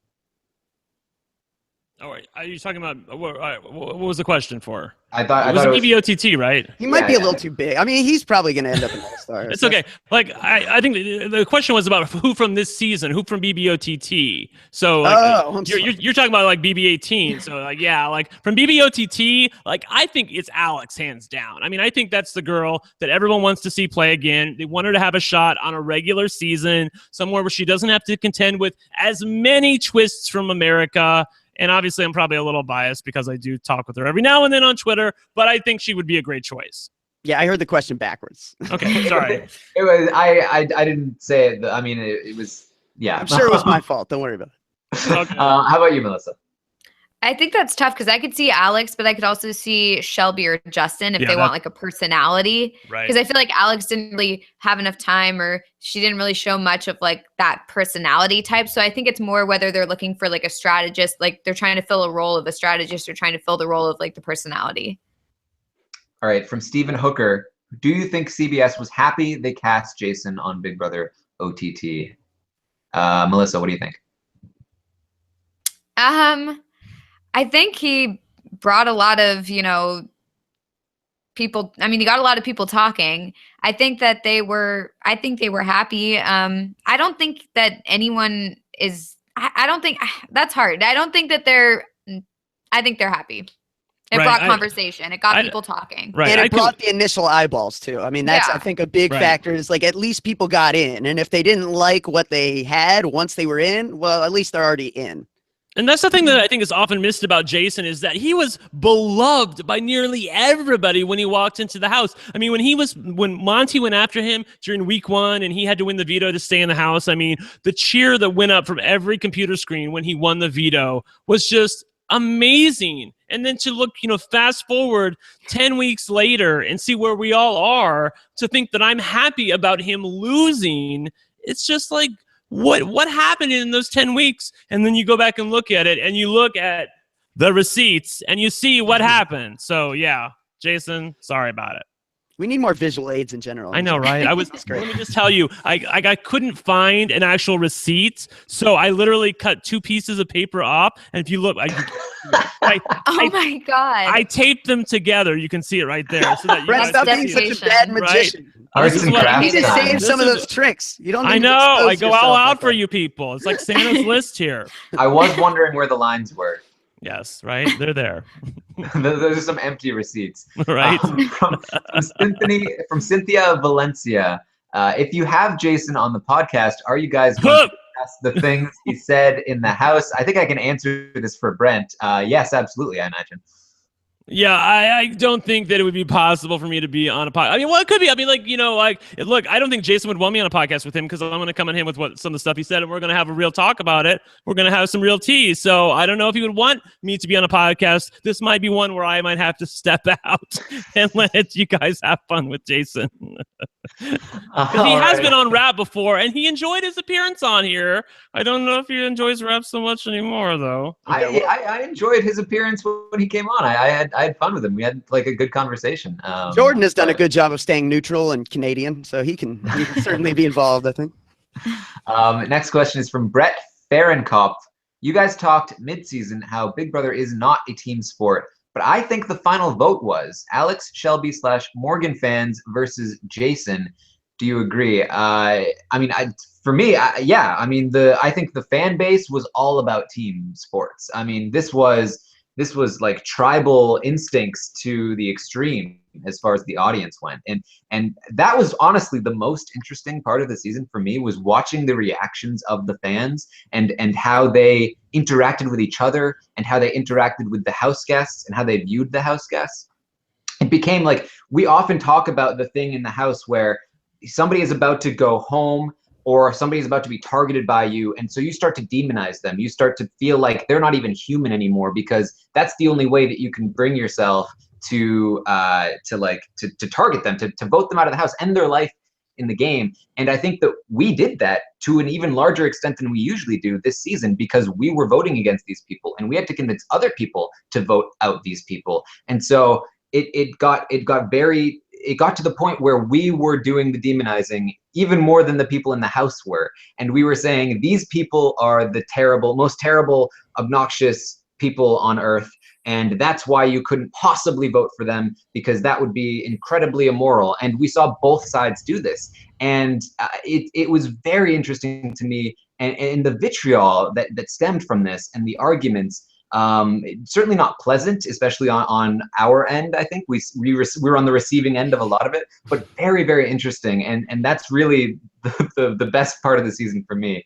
Do you guys have any thoughts? Oh, well, I just remember during the second week when I was saying to evict Monty, and you two were at least ambivalent about it, but I think you were wanting Alex to have her way with her HOH, because that was your general disposition, that you wanted the HOH to get their way. That's how you thought that Big Brother should be played. And I remember people coming at you on Twitter saying, how can you support keeping somebody like Monty in the house when he said horrible things?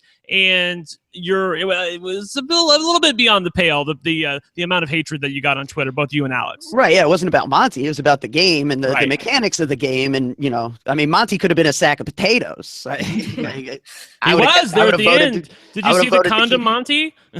Yeah, well, no, I'd have voted to keep that in the house in that spot, because it's like I was looking at how the votes lined up. That was right. By the way, I missed this, not to totally go off on a tangent, but who drew that face on the condom Monty? Chrissy. That's pretty good. It was good. Yeah, it was really good. It was Chrissy. Oh wow, okay. I was like, I just appeared one time, and I was like, oh, this is cool. Yeah, okay, cool. That was really well done. I mean, like the facial connotations and like the chin and the eyes and everything was like I knew instantly who it was. I didn't even have to guess. And it's really good. What a trooper Chrissy is. I know, right? With the bloody hands and everything. She manages to write the face. Gosh. Dominic Malpiedi asks, how much did all of you actually vote for things this season, and for what? I can say I told everybody that I was following the instructions of a Canadian Twitter person who was mostly pro Late Night Jamboree. So that was where my vote was going. Melissa, what were you doing this season? I voted for almost everything. There were a few that I didn't vote for, but only because I couldn't figure out when voting opened and when voting closed. Right. I felt like I always was on the website, like trying to click on things, and it was always like just not open or not working or whatever. So the times that I didn't vote was not intentional, but I really did try and vote for all the different things. Right. CBS got their way with me. I mean, I voted for pretty much everything. The have-nots is probably the only thing that I didn't vote for. I mean, because I didn't give a shit about it. I was like, whatever. I could care less who's have-nots. And you know what? That is a mistake on my part, because Whitney went over to the Jamboree side of the house specifically because she was in the room with Justin for that entire week. She got to know him. She developed a relationship with him that was further than what they had previously to that in the house. And it just accelerated her push outward from the Ball Smashers to have relationships with other people, not in obviously in any other way other than what I'm saying, but she got to a point where she was not in totally with the Ball Smashers because of the decisions that were made about the have-nots that week.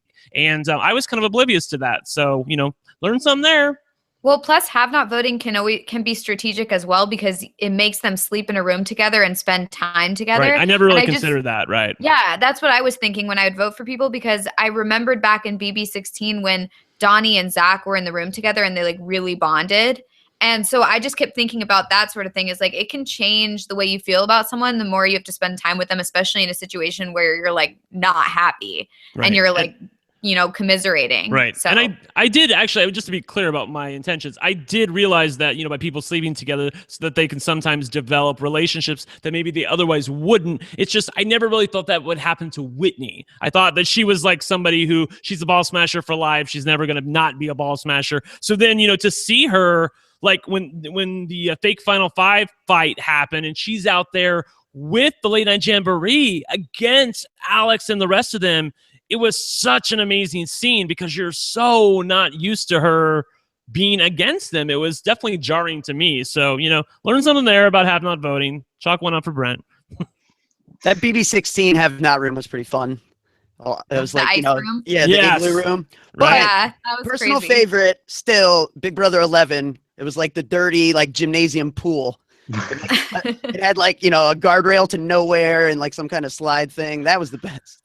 Or BB15 with the airplane. That was pretty good too. Yeah. That was like traumatizing. I feel like that's because sleeping on a plane is just horrible. Right. Well, this one I felt like was pretty easy with the trampolines and stuff that looked like spider webs. I mean, come on, that was pretty easy. Especially compared to those bumper cars last season. Yeah. Oh yeah. All right. Another controversial question here from Dasha Aran. Why are y'all not talking about Shelby saying Justin sexually assaulted Morgan? She flat out lied, but Jason is bad. I imagine, Brent, you want to take this one. Again, this is part of the things that wasn't on the feeds. There was like one incident that was on the feeds, and then there was another incident that wasn't on the feeds. Am I correct about saying this? Because I don't want to get anything wrong. But like the actual scene in question, I never saw. So it's not my place to judge Shelby about something that may or may not happen when I can't even see it myself. But I do know that Justin just kind of let his business hang out there. Now, some people obviously are not going to look at that as a sexual assault. I probably wouldn't either. You're in a Big Brother house with people. You're going to see some stuff sometimes. But other people may not have the same version of what I deem sexual assault to be. So if Shelby doesn't want to look at some guy's, hoo-ha, then that's her right not to look at that. And I don't know exactly what happened in that instance. So again, I can't judge it if I can't see it. Yeah, people in the chat are saying that Monty told Shelby that and that she was just going off of what he had said. Right. Yeah, and I think that was right. That was the problem, is that it was a total disconnect. It was, it was the game of telephone led to this thing, and Shelby overreacted to something she had heard about. So is it a lie? Not technically, because, she's got secondhand information, and she's overreacting to what she's been told. She doesn't know that what she was told doesn't necessarily accurately portray the actual sequence of events. And so that's not, I think, something you can put on her so much as you put on Monty for trying to create that situation in the first place a bit.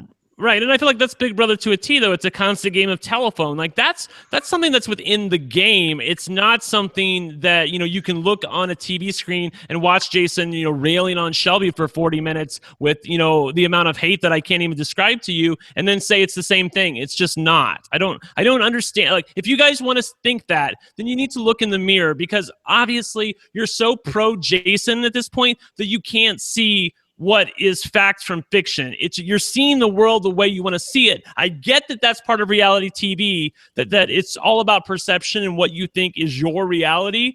But from an objective point of view, it's just not the same thing. And I can't say it any other way than that. Rob is proving that he's a better podcaster than all of us in the chat. He's saying, man, if only Condom Monty had been there. Yeah, he might. I think he probably lasts longer for sure. Definitely would last longer. Okay, so just a couple more questions. We can start winding down here. From Riley Rage, what changes, if any, do you think we will see in Big Brother OTT 2? So not necessarily what we want to see. We've already talked about that, but what do we expect to see if we do get a Big Brother OTT 2? Melissa. Oh, go ahead. Or Alex. I was just gonna make a stupid joke about daily care packages. I mean, you have the floor. Honestly, it wouldn't surprise me. Yeah, more votes. Yeah, I mean, like, we were all thinking about what Alison Grodner said in her, interview towards the end of the season, which was, and Julie Chen as well. I think America wants to have more America inputs, and of course, we're all like, no, we don't want that. I really think that if they take an honest look at it, look, you can still have a lot of America's input. You can still get stuff trending on social media. I'm sure that they were loving it, that Jason Nation was trending on social media in the top 10 on Twitter. I mean, that was a BBOTT thing, and that's not easy to do. So I'm sure they love that, but I feel like that taking away America's vote, not America's vote, America's nomination, that is the thing that changed this from something that it was Big Brother into something that really is not Big Brother anymore. Is it likely to happen? I feel like if we bitch loud enough that things do happen. We bitched loud enough about the Battle of the Block. Eventually, after 2 seasons, they got rid of it and kind of acknowledged, hey, you guys don't like it. We finally got rid of it. I remember during, was it last season that Julie said, hey, no Battle of the Block this season, and everyone's like, yay! And she's like, okay, we get it, you don't like it. So hopefully if we bitch loud enough, they hear us. It's just, it is frustrating. It's like we go through all this, and I feel like at least my timeline is pretty universal on what they like and don't like from the game. And then after all of it, Julie comes out and says, well, America involvement was great, and we want to see more of that. And I'm just like, Jeff talks about talking to the fans on the street. I'm not sure Julie does any of that, but if she does, she's on the wrong block entirely. It's really, really bad. Her finger is like, here's the pulse, Julie, and your finger is like reaching out just into like someone in the dark. You're in the black box right now, searching for a clue.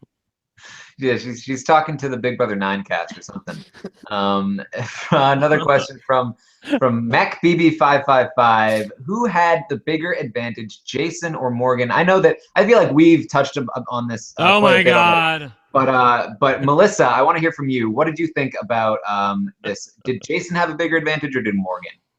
I think in this situation where America was voting for everything, I think Jason had a much bigger advantage than Morgan. I think that in a normal season where America doesn't have any involvement and people just, can do whatever they want without the repercussions of America in the back of their head, I think that Morgan would have had more of an advantage. And in fact, Jason would have had a disadvantage. But in this situation, Jason had so many fans and, 1 billion Twitter followers, and people were voting to give him stuff. So I think that it was no comparison. He had the bigger advantage for sure. Yeah, I feel like that's not even a real question. I feel like, come on, you guys know the answer to this question. Only the most biased people at this point would say that Morgan had the bigger advantage by having Alex in the house. I mean, you know, and especially on a season where America's judging everything, there were so many people on Twitter who disliked Alex, who disliked Morgan because of the fact that they had their sister in the house. They thought, oh, that's not fair. We should punish them for it. So I can't imagine that was any sort of advantage. Let's be real. By the way, Alex, when you were talking about Julie Chen, like totally being in the dark, the only thing I can remember that when you said that is like Mike Boogie, like pulling down the blindfold and saying, help these fools out because they're in the dark. Like that's talking about production the whole time. They're in the dark. Yeah, he's just like oversold. It's so right? great. Yeah. All right. This is a bit of an oddity here. I've got a question from Scott St. Pierre, who is pulling these questions, and I think he's trying to troll me. He's saying, Taran, can only smart people listen to classical music, or is it that smart people listen only to classical music? I don't think either of those are true. I think that classical music can be enjoyed by all. But if you're portraying yourself to be somebody who doesn't listen to classical music and you get classical music, then that's probably a little weird, right? And I listen to classical music and I'm smart, so there's some correlation there, right? I mean, I'll put it on sometimes when I'm like trying to get work done. But yeah, no, you're right. It's the perception thing. It's that Shelby went in saying like, I'm a lawyer, hair flip, and like that was fun. But yeah, once you get Mozart in the basket, it's like people are gonna do a double take. How could they not? Yeah, well, it wasn't just the classical music. Like obviously, I'm being somewhat facetious with all this classical music talk, but like it was also like she had a favorite Supreme Court justice. She kind of lost. She has to be RBG. She had been intentionally speaking with lots of like grammatical errors, and I think she was kind of losing that. She was starting to win more competitions.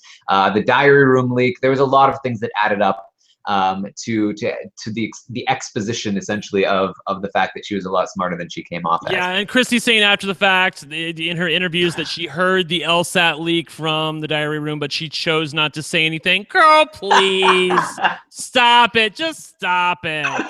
Oh man, I mean that's just classic Chrissy. Yeah. I bet Chrissy listens to classical music. Unlikely.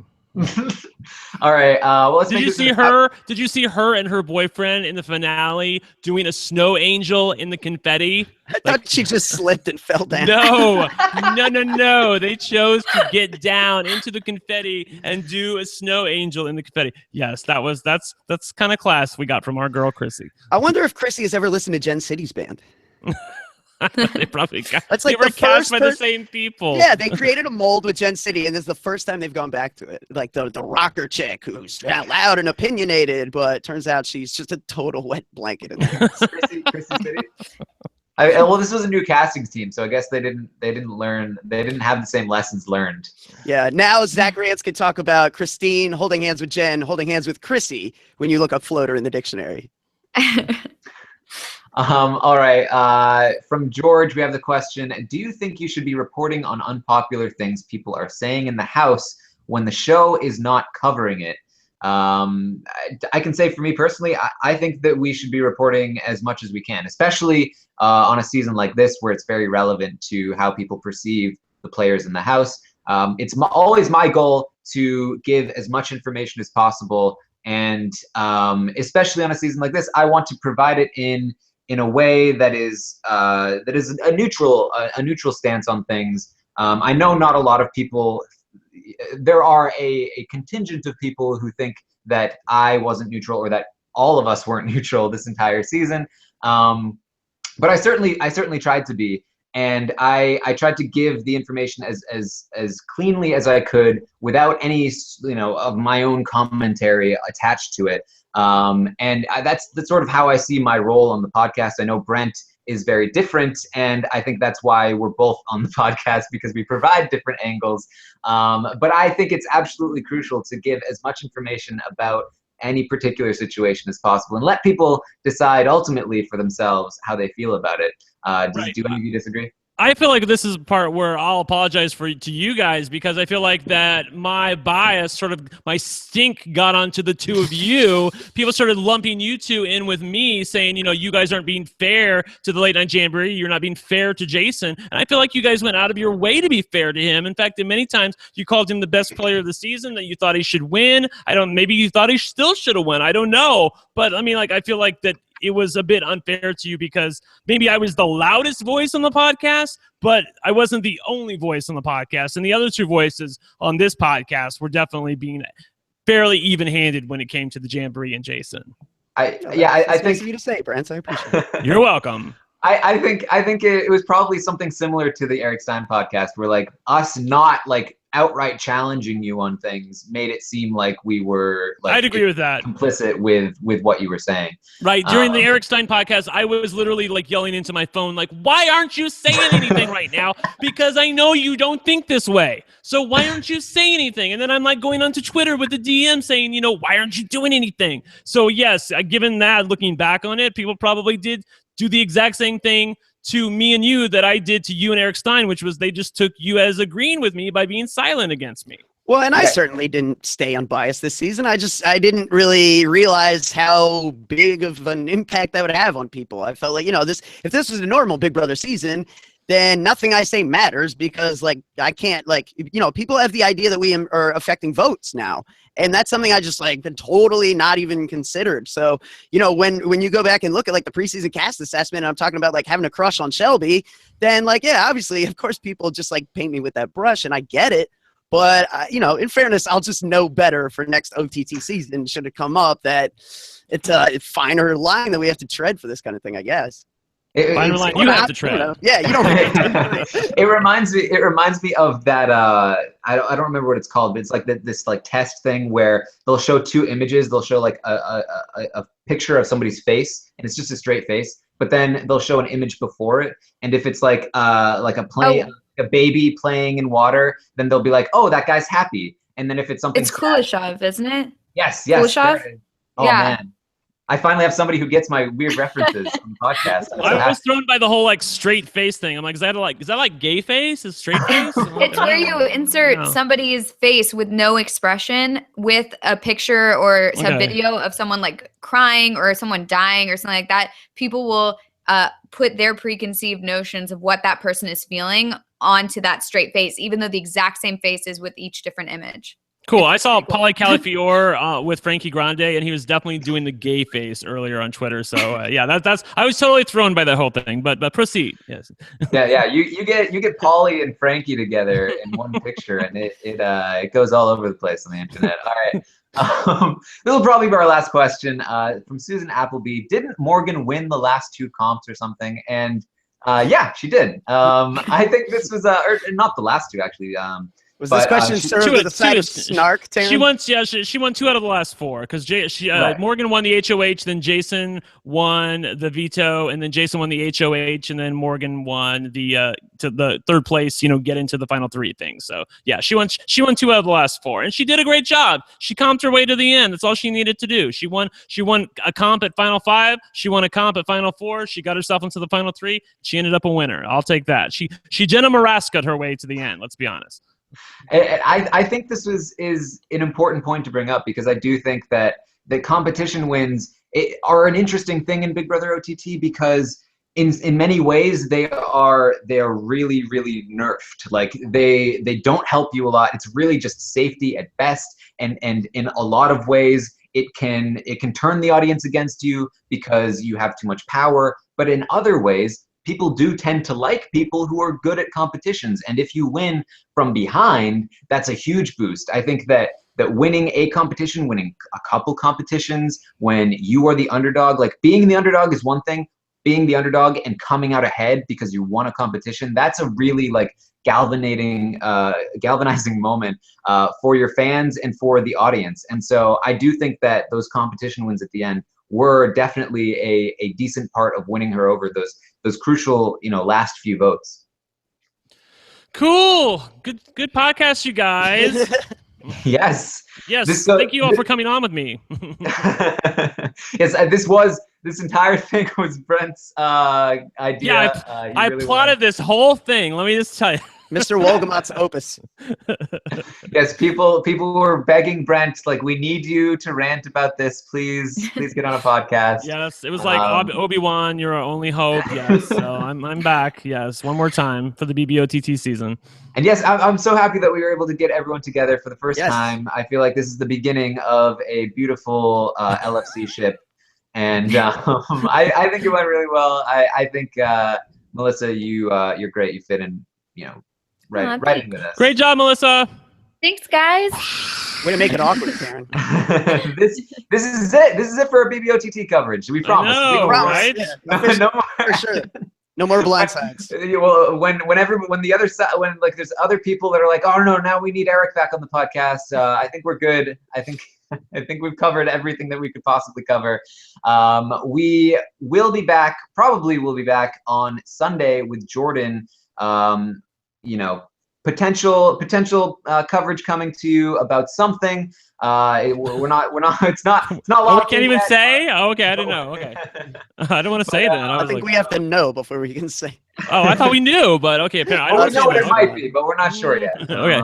It should be a very special podcast if it goes through. I'm very excited about it. So hopefully that'll go through. We'll be here on Sunday night with Jordan, and Jordan will be back. You won't have to listen to me ramble on. You can listen to the professional Jordan Parhar. Thank God. Yes, and so that's it. That's it for this podcast. You can follow us on Twitter. Alex is at Alex Kidwell. Brent is at OneLuckyGay. Melissa is at It's Melissa with 3 A's, and I am at Armstrong Taran. For Brent, Alex, and Melissa, I am Taran Armstrong, and thank you so much for joining us. See you next time. We're happy holidays.